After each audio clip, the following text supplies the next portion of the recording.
오늘 주신 하나님의 말씀은 사도행전 1장 1절부터 5절까지의 말씀입니다. 신약성경 187쪽입니다.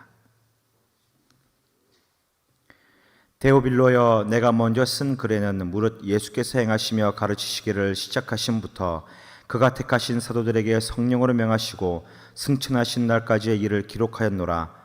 그가 고난받으신 후에 또한 그들에게 확실한 많은 증거로 친히 살아계심을 나타내사 40일 동안 그들에게 보이시며 하나님 나라의 일을 말씀하시니라.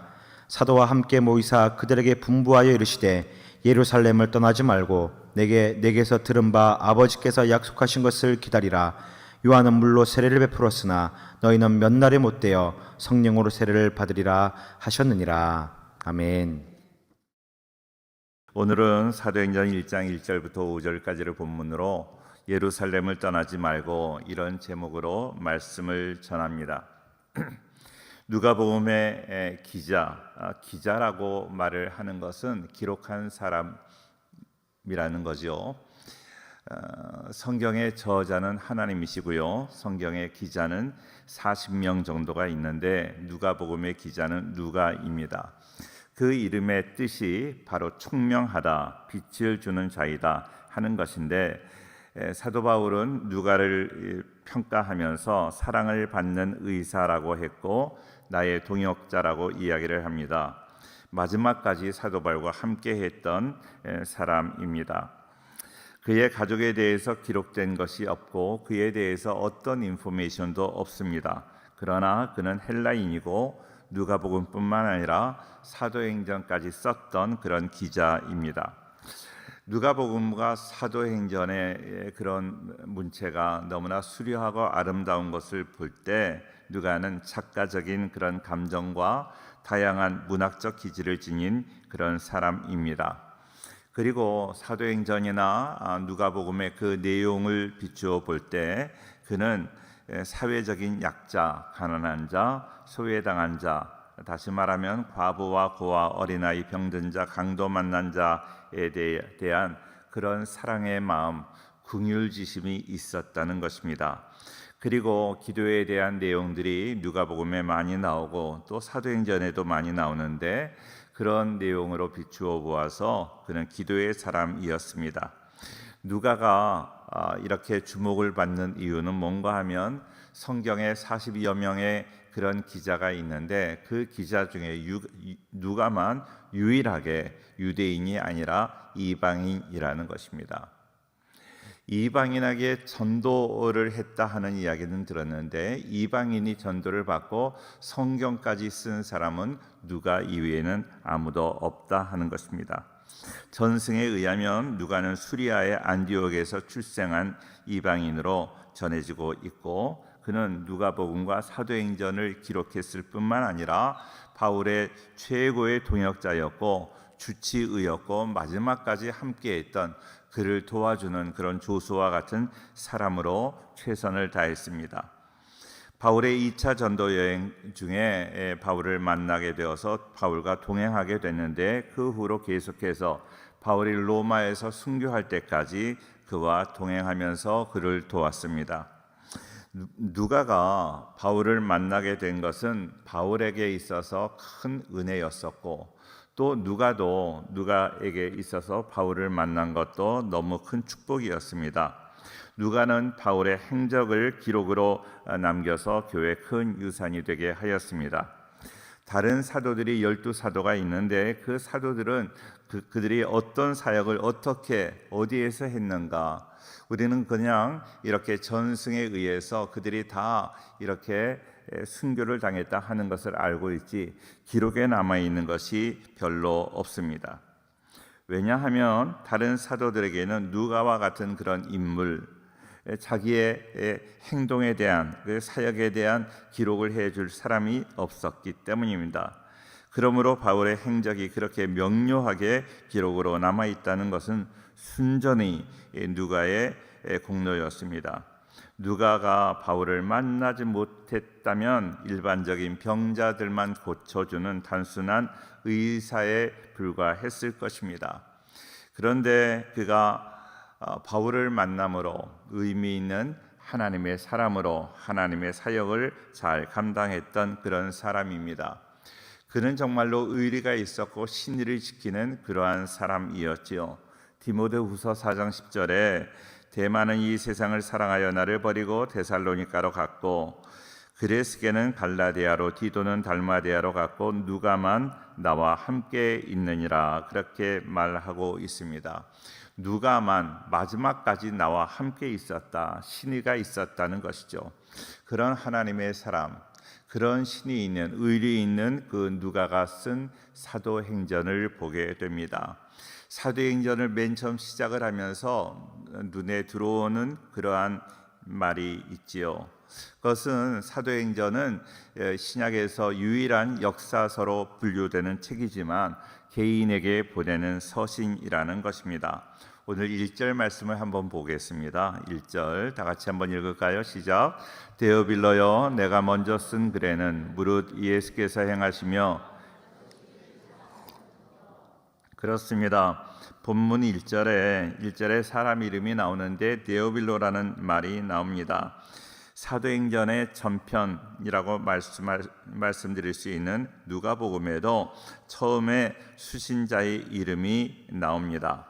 자, 누가복음 1장 3절에 나오는데 그 모든 일을 근원부터 자세히 미루어 살핀 나도 데오빌로 각하에게 차례대로 써보내는 것이 좋은 줄 알았노니 그렇게 이야기를 합니다. 누가복음에는 데오빌로 각하에게 그렇게 이야기를 해요. 데오빌로를 호칭할 때 데오빌로 각하라고 말을 하는데 사도행전 오늘 본문에 보니까 데오빌로여 하고 나옵니다. 호칭이 달라졌다는 것입니다. 데오빌로가 사도행전의 수신자인데 누가복음과 사도행전에 이렇게 데오빌로의 이름이 달라졌다는 것입니다. 그가 변화되었다 하는 것입니다. 그가 믿음이 더 좋아졌다. 그리고 누가와 사이가 더욱더 가까워졌다 하는 것을 알 수 있는 것입니다. 자, 그에게 썼던 이 누가복음을 통해서 그의 믿음이 더욱더 견고하여졌을 것입니다. 그래서 그의 이름이 그의 호칭이 이렇게 달라진 것을 볼 수 있습니다. 그런데 데오빌로 각하에게 보내는 글이라고 이야기를 하면서 오늘 사도행전도 데오빌로여 하고 데오빌로가 수신인 것을 말을 하는데 데오빌로에 대한 어떠한 인포메이션도 주고 있지 않다는 것입니다. 누가는 이 수신자에 대해서 철저하게 보안을 유지합니다. 물론 자기에 대해서도 어떤 소개를 하지 않는데 그 수신자였던 데오빌로는 이름을 2번씩이나 이렇게 누가복음에서도 또 사도행전에서도 이름을 드러내고 있음에도 불구하고 그의 신상에 대해서는 철저하게 보안을 유지하고 있습니다. 당시의 최고 권력가였기 때문에 철저한 보안을 유지했다고 추측을 합니다. 누가복음의 데오빌로는 각하라고 호칭을 하는데요.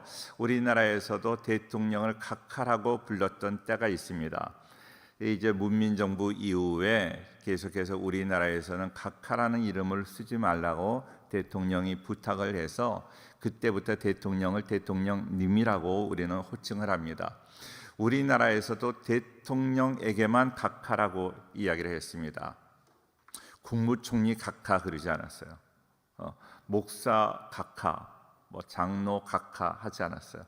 다른 사람에게 전혀 부르지 않고 오직 대통령에게만 각하라는 이름을 불렀습니다.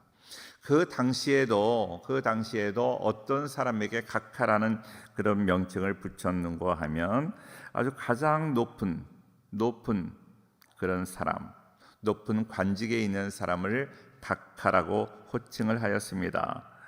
그렇다면 데오빌로란 상당한 직책의 사람, 높은 관직에 있는 사람이었는데 당시의 상황을 고려해 볼 때 그는 적어도 유다의 총독 이상이었을 것이라고 생각을 합니다.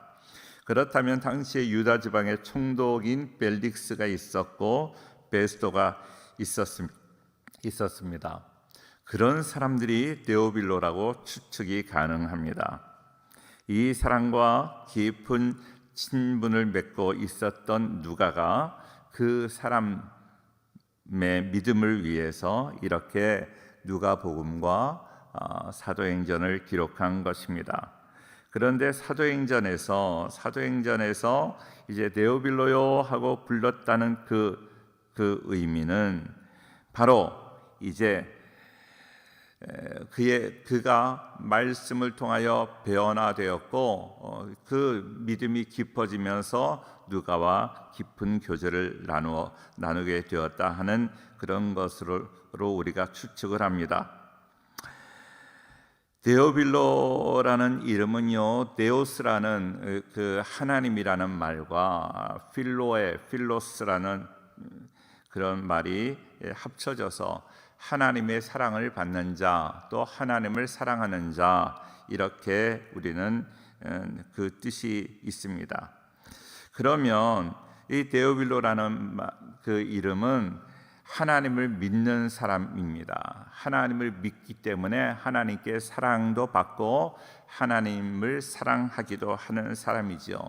그 데오빌로라는 이름은 유대식의 이름인데 유대의 총독 정도의 높은 관직에 있는 사람이라면 그 사람은 바로 이방인입니다. 이방인인데 데오빌로는 이방인인데 데오빌로라는 그 이름의 별명을 가졌다는 것입니다. 다시 말하면 누가가 서신을 보내기 전에 누가가 누가복음을 쓰기 전에 이미 데오빌로라는 그 별명을 가지고 있었다는 것입니다. 누가복음을 보기 전에 이미 그는 은혜를 받고 하나님을 알게 되고 복음을 접했던 사람입니다. 누가복음을 통해서 복음을 받아들인 사람이 아닙니다. 이방인이기 때문에 처음부터 유대인의 이름을 갖고 있지 않았을 것입니다. 총독을 지낼 만한 정치인으로 더더욱 그랬을 것입니다. 그런데 이미 복음을 접하고 있었다는 것입니다. 데오빌로는 그가 복음을 받아들이고 너무 신앙생활을 잘 하기 때문에 이렇게 별명을 얻게 되었습니다. 그런데 데오빌로는 복음을 받아들이고 하나님을 사랑하고 정말로 믿음 생활을 했지만 그런데 그 당시에 하나님에 대해서 또 복음에 대해서 더 자세하게 알고 싶은데 자세히 알지 못했다는 것입니다. 그래서 이 사실을 알고 있는 누가가 데오빌로에게 보내는 서신 형식으로 누가복음과 사도행전을 기록했다는 것입니다.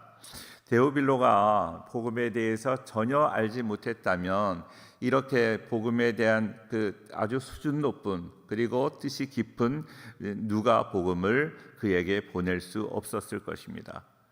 복음을 아무것도 모르는 사람이었다면 누가복음은 상당히 내용이 깊잖아요. 그런데 그런 그 깊은 내용을 24장이나 되는 누가복음을 그렇게 장문으로 보내기 어려웠다는 것입니다. 데오빌로는 복음에 대해서 알고 있었고 더 깊이 알고 싶었던 때에 한 편의 서신으로 그동안 그토록 열망했던 그 깊은 복음을 접하게 되면서 이제 그는 감격하게 된 것입니다. 누가의 서신이 간격이 없었다면 누가의 서신은 장문이 되지 못했을 것입니다. 그리고 누가복음을 보내고 난 다음에 그 서신은 단절됐을 거예요. 후편인 사도행전이 쓰여지지 않았을 것입니다. 그는 누가복음을 보고 더 복음에 대한 갈급함이 있었고 더 하나님의 나라에 대한 그런 확장에 대한 갈급함, 그런 사모함이 있었기 때문에 그 사모함을 알고 다시 사도행전을 기록했다는 것입니다.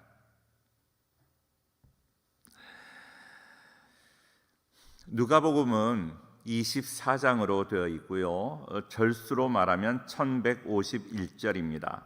사도행전은 28장으로 1007절입니다.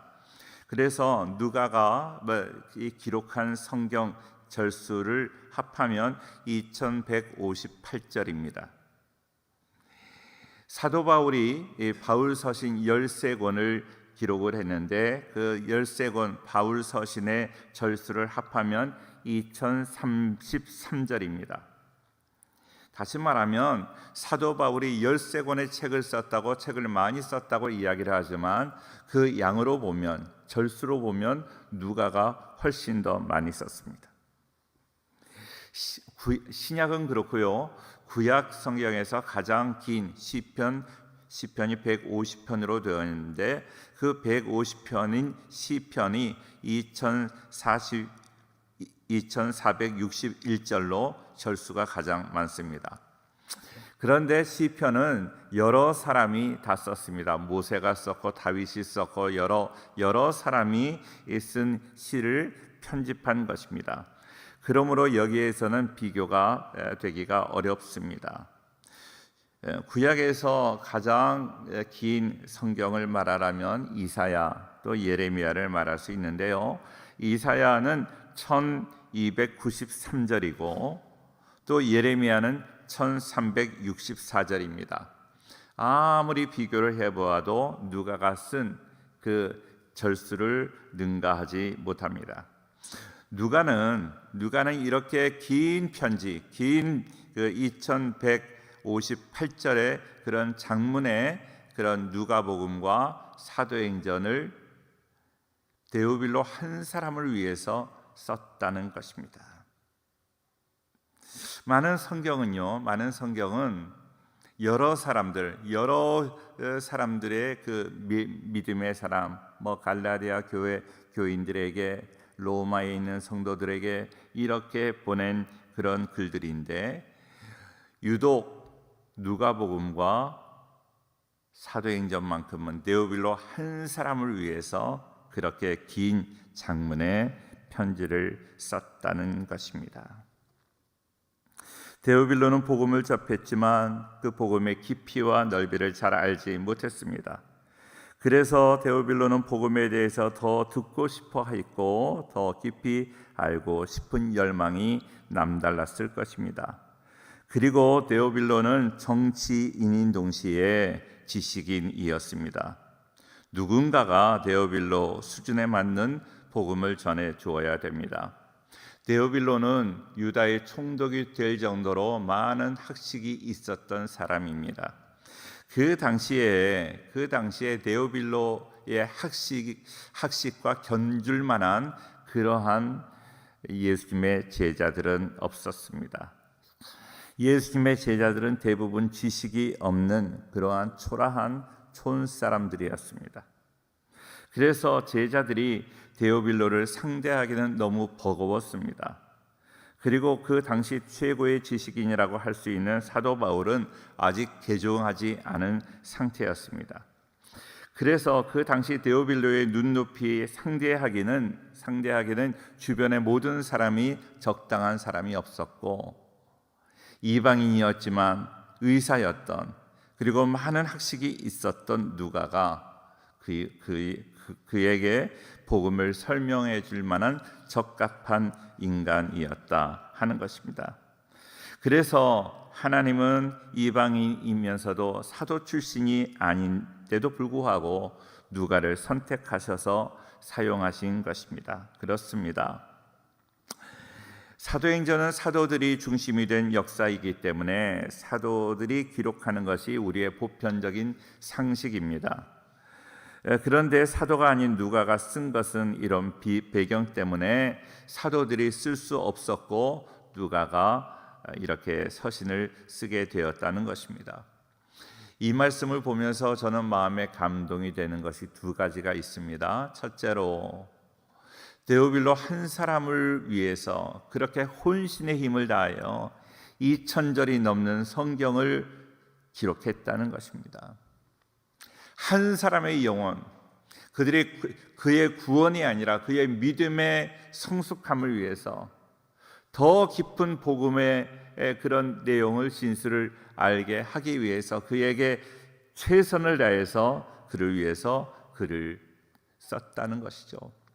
한 사람의 영혼을 성장시키기 위한 노력이 너무나 귀하다 하는 것입니다.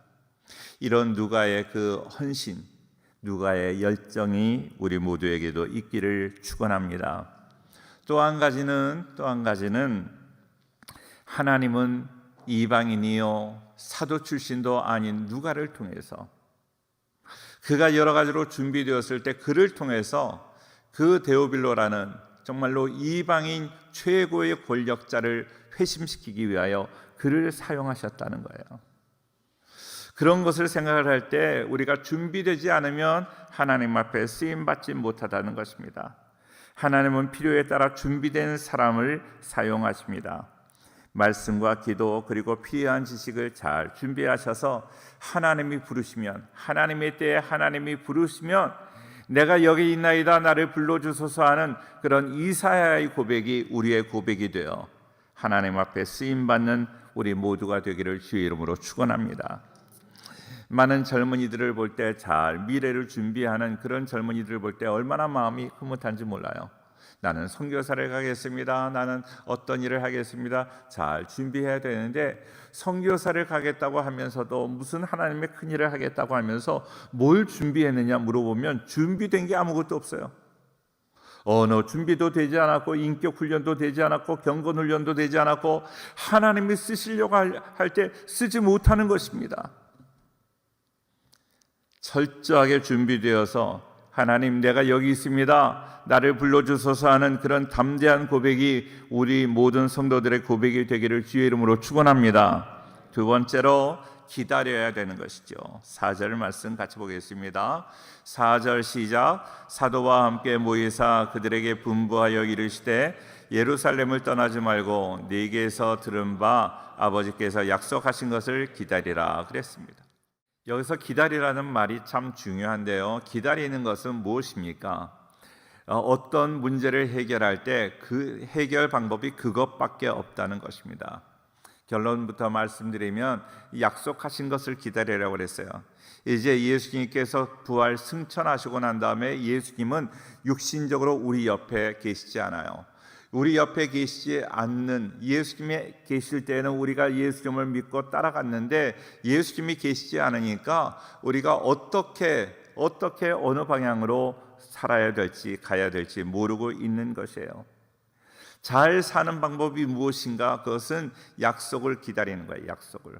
하나님의 약속하신 것을 기다리는 것입니다. 여러 가지 방법이 있는데 그 방법에서 한 가지를 선택하는 것이 아닙니다. 예수님이 승천하시고 난 다음에 너희가 돈을 많이 벌어야 된다. 또 고기를 잡아야 된다. 권력을 잡아야 된다. 그런 것이 아니라 약속하신 것을 기다리라는 것은 너희가 살 방법은 이 방법밖에 없다는 거예요. 유일한 방법이라는 거예요. 하나님이 여러 방법이 있는데 선택하라고 그러지 않았습니다. 기다리라고 그랬습니다. 너희가 잘 살 수 있는 방법, 너희가 이 세상에서 승리하는 방법은 한 가지밖에 없다는 거예요. 기다리라는 것은 그것밖에 없다는 거예요. 우리 성도님들, 기다리는 것은 방법이 유일하다. 한 가지 그것밖에 없다. 약속하신 것밖에 없다는 것을 우리는 분명히 기억해야 되고 사모해야 된다는 것입니다. 사모하는 자에게만 주십니다. 내가 원할 때에만 하나님은 주시는 거예요. 하나님이 우리에게 주시는 방법이 있는데 그거는 기도하는 자에게, 원하는 자에게, 사모하는 자에게 주시지 가만히 있는 사람에게 절대로 주시지 않습니다. 사모하는 우리 모두가 될 수 있기를 주의 이름으로 축원합니다. 그러기 때문에 예루살렘을 떠나지 말라고 이야기를 해요. 예루살렘은요 어떤 곳입니까? 그 당시에 정말로 번화한 수도였습니다. 그런데 예수님의 제자들은 어디 출신이에요? 갈릴리 어촌 출신이에요. 어촌 사람들이 화려한 그 예루살렘에서 기다리는 것이 너무나 거북스러워요. 살기가 힘든 거예요. 그 거리에서 정말로 많이 배우고 돈 있고 그렇게 잘 차려입고 그런 사람들과 함께 초라한 모습으로 살아가는 것이 너무 어렵다는 것입니다. 나에게 맞지 않는 거예요. 그러나 그곳을 떠나지 말라고 이야기를 합니다.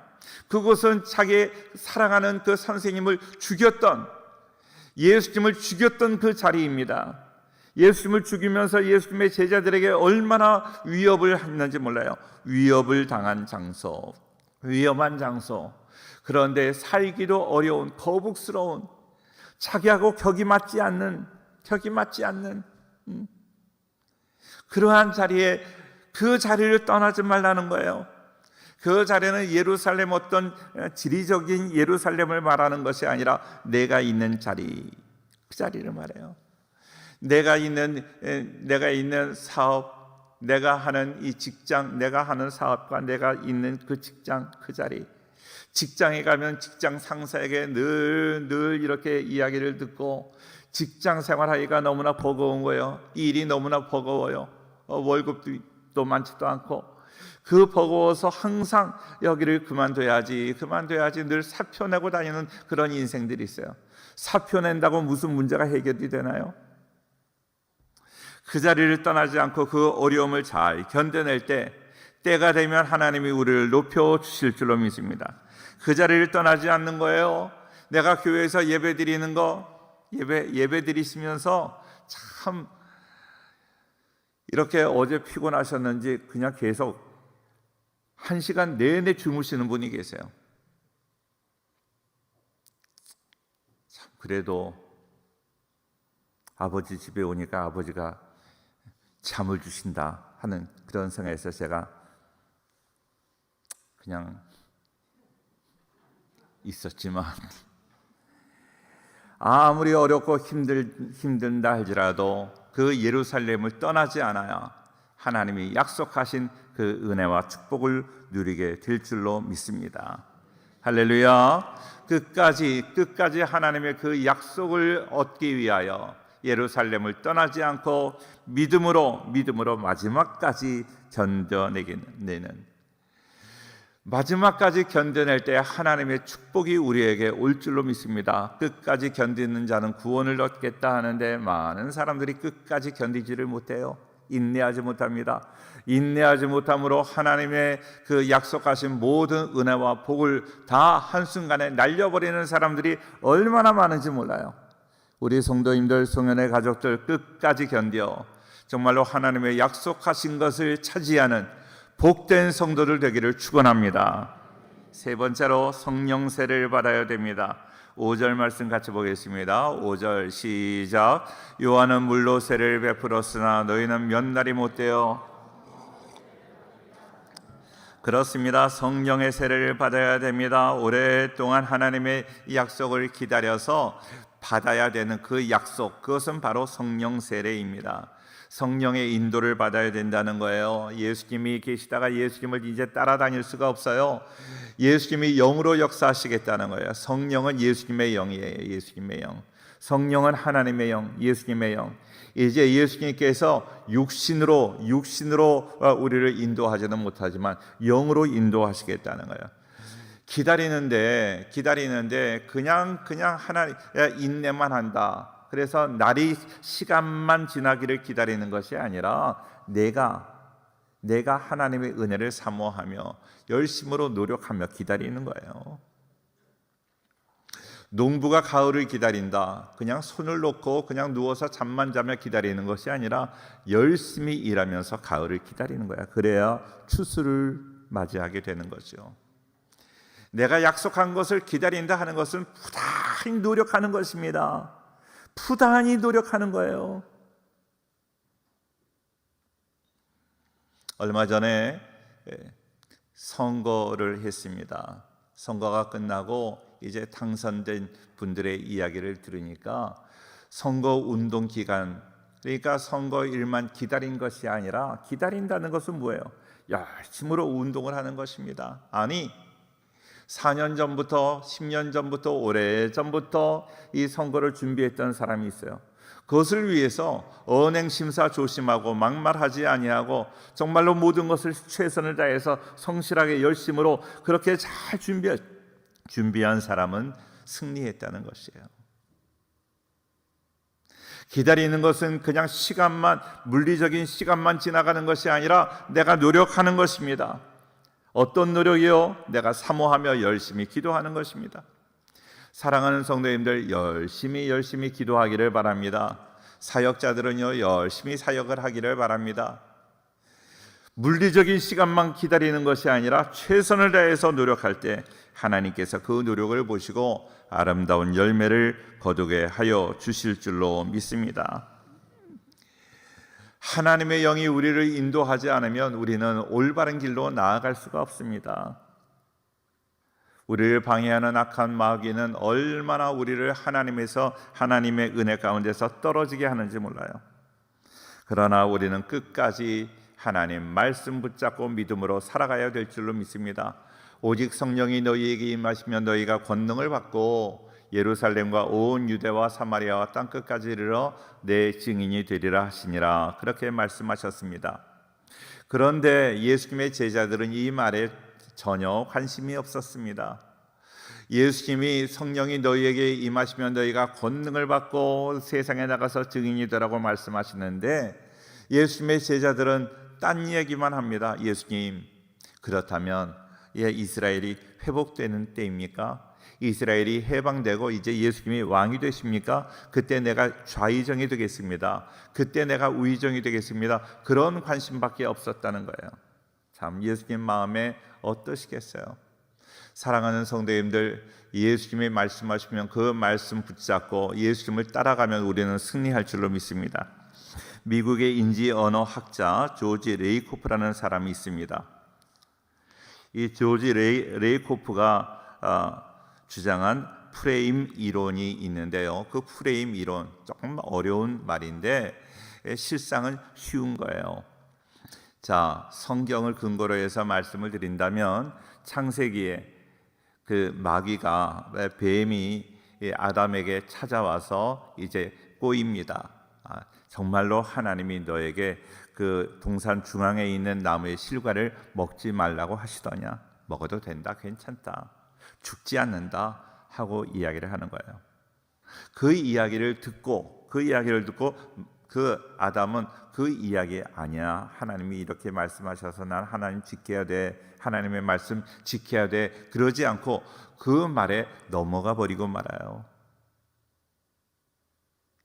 마귀의 프레임에 말려 들어갔다는 거예요. 이것이 프레임 이론이에요.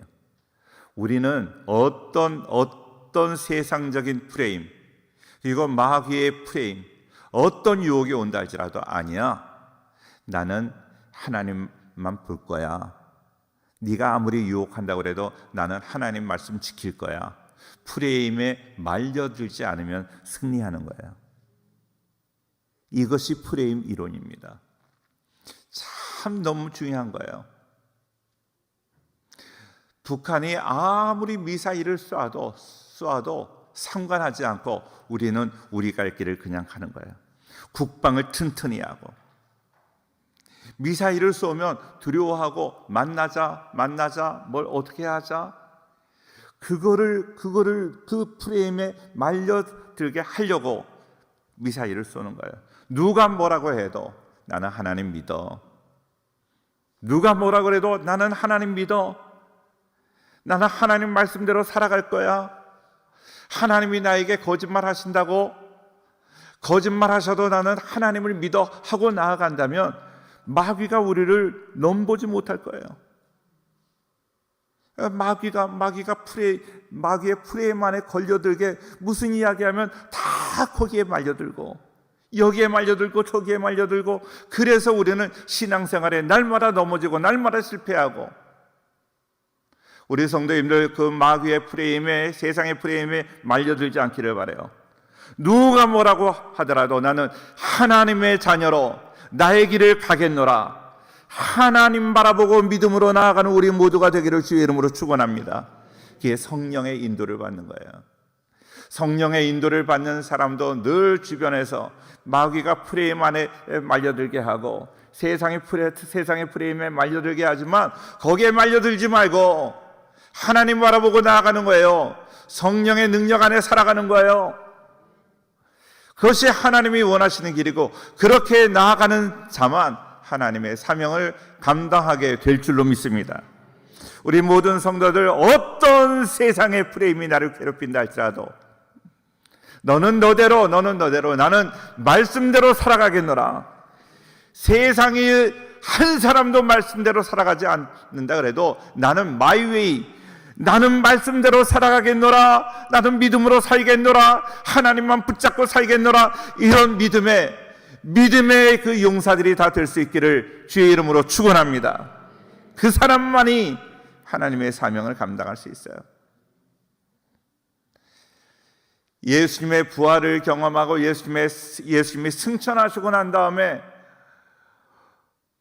우리 고아와 같이 우리 혼자 남았어요. 어떻게 살아가야 될지 몰라요. 우리 부모님이 다 돌아가시고 난 다음에